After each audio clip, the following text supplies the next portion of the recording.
If you're wondering why all the buzz about last week's National Congress of the Chinese Communist Party, well, here's the takeaway.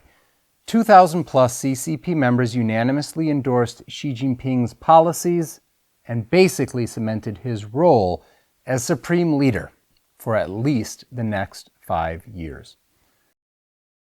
Even those most friendly to China acknowledge that Chairman Xi is a growing threat. It wasn't as much his rhetoric, however, that signals this threat, but his appointments to the Politburo Standing Committee. That's 7 people who make up the most important decision-making body in China. Some background. The CCP may look like a united body. After all, its leaders talk, walk, they even dress in a coordinated fashion. In reality, this opaque organization often has life and death struggles between rival factions rumbling just under the surface. Even when the ultra-powerful leave office, they've never really gone. They still need to hold on to that power through cronyism, because if they don't, political enemies could come after them or their families. In the last 30 years, we've seen 3 main factions.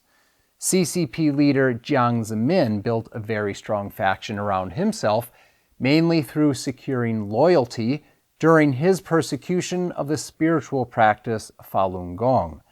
People amassed large fortunes in meting out the persecution and thereby became his supporters. Chairman Hu Jintao followed, and he focused on general economic well-being and cozying up further to the West. He was also a great maker of loyal millionaires and billionaires. Xi Jinping was brought in as a relatively neutral factor between these 2 factions, but he ended up establishing a 3rd faction that now appears far more powerful than the other 2. Measures put in place following Chairman Mao's death way back in 1976 attempted to thwart a dictator's rise within the Communist Party. These included 2-term limits and balancing of factions within that Politburo Standing Committee I just mentioned. Chairman Xi has done away with both of them. This was the Politburo for the last 5 years. You can see here that the 3 factions are evenly represented. But this is the new Politburo. Xi Jinping managed to do away with nearly everybody from the opposing factions. Why does much of the world refer to Mao Zedong as Chairman Mao, but Xi Jinping as President Xi? It's not because of any changes in the Communist Party, but rather that its messaging has improved. President just sounds better because it sounds democratic, like maybe the people had a choice in picking their leader. No. Xi Jinping rules China because he is chairman of the Communist Party. And at last week's Party Congress, held every 5 years, he demonstrated that political opposition from within the party has been significantly weakened. 5 years ago, Xi removed the term limits for senior officials.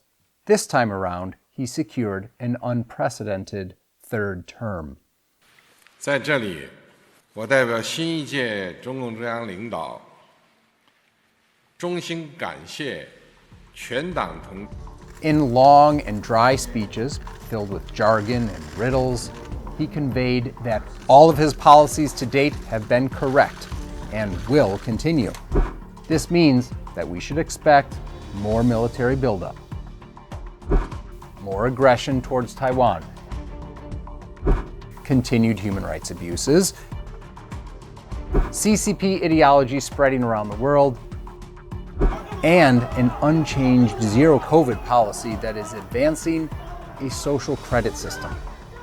Xi Jinping has fully set himself up as a supreme leader, answerable to no one. He's backed up with powerful men who owe their fortunes to him. At this point, China is increasing its pace along a Maoist path. Thanks for watching Eye on China. I'm Liam O'Neill.